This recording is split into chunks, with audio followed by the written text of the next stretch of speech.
Good morning students, welcome to SST So Simple tutorial. In the previous two classes, we read about how is federalism actually practiced in India. In this connection, we read about the creation of linguistic states, the language policy and the center-state relations. Today, we will discuss decentralization in India. Here we will first see the meaning of decentralization. Then we will see the need of decentralization and then what steps were taken in 1992 towards decentralization. The dictionary meaning of centralization is the concentration of power or control of an activity or organization under a single authority. It means drawing something towards the center or bringing under the control of a central authority. Decentralization is the opposite of centralization. It means distributing or delegating the authority away from the central authority. Our constitution originally provided for two levels of government for our country, union government and the state governments. But later on, it was realized that it was difficult to run the country with only two levels of government. First, because of its vastness, and second, because of its diversity. The vastness of our country can be understood from the fact that the states in India are as large as independent countries of Europe. For example, if you see, in terms of population, UP is bigger than Russia. Maharashtra is also about as big as Germany. Thus, the power sharing arrangements in India needed another tier of government, and this resulted in the third level of government called local government. Power now will be shared with one more level. So, how shall we define decentralization now? For that, come to page number 24, second paragraph and underline. When power is taken away from central and state governments and given to local government, it is called decentralization. The basic idea behind decentralization is that the states may not reach to the remotest village, may not understand their problems. Students, you must have heard the idiom, only the wearer knows where the shoe pinches. Similarly here, the local people know their problems better.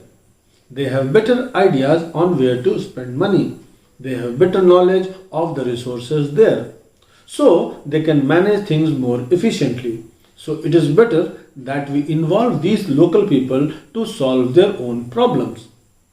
Also, by doing decentralization, we improve the people's participation. When there is decentralization and every area has its own government, then the people living in those areas can participate in the decision-making process. This will help to inculcate a habit of democratic participation. Thus, local government is the best way to realize one important principle of democracy, namely the local self-government. Students, when the constitution was written, the subject of the local government was assigned to the states. Thereafter, several attempts were made to decentralize powers to the district and village level. By mid-1960s, panchayats were set up in villages and municipalities were set up in urban areas in most of the states. Rajasthan was the first to adopt this system, followed by Andhra Pradesh. But these were directly under the control of state governments. They differed from one state to another on a number of counts. There was no uniformity in the system all over the country. Elections to these governments were not held regularly. Local governments did not have any power or resources of their own. Thus, there was very little decentralization in effective terms. You can say decentralization existed for namesake.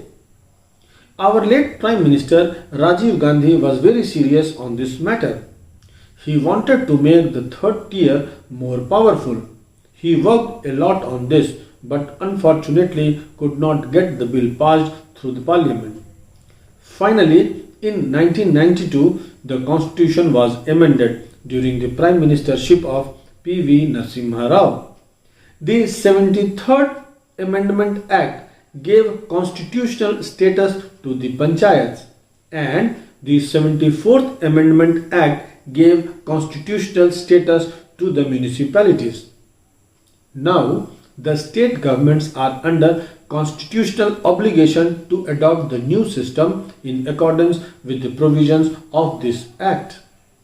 So, what are the features of this Act? Let us see. 1. It is now constitutionally mandatory to hold elections to local government bodies. It does not depend upon the will of the state governments anymore. It is mandatory that every 5 years fresh elections has to be conducted. 2. It provides for the reservation of seats in the elected bodies and executive heads of these institutions for the scheduled castes, scheduled tribes and other backward castes. Third, it also provides reservation for at least 1/3 of all positions for women. At least means minimum 1/3 is mandatory. If the state government wishes, it can give more. There are many states today like Bihar, Madhya Pradesh, Uttarakhand which have implemented 50% reservation to women in these states. You must be surprised that Women Reservation Bill demanding a similar reservation of at least 1/3 of seats in the Lok Sabha and Vidhan Sabhas is pending before the Parliament for so long, more than a decade. Let us see the fourth point.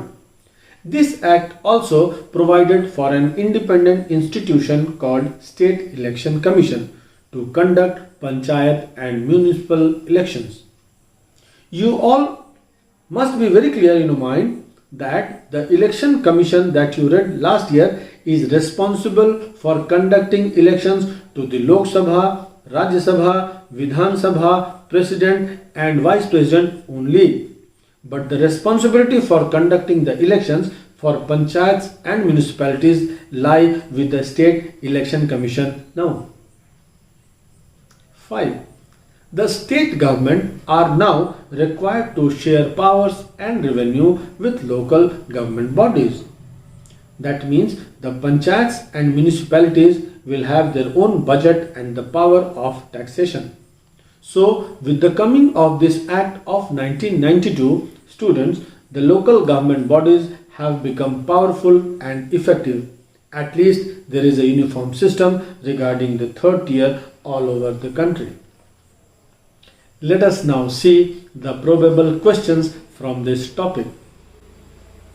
1. What is decentralization? 2. Why is it necessary to decentralize power? 3. What are the major steps taken towards decentralization in 1992? 4.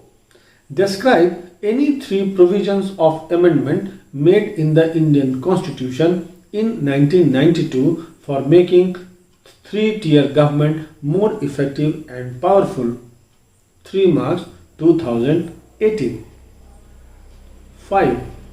State some differences between the local government before and after the constitutional amendment in 1992. 6. Describe the importance of a third tier of government in a vast country like India. 5 March 2019. With this, we finish the topic of the day.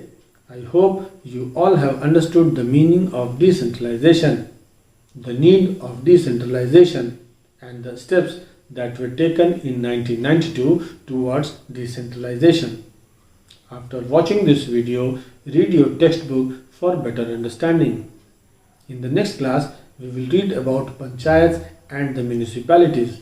Till then, happy reading and have a nice day. Thank you.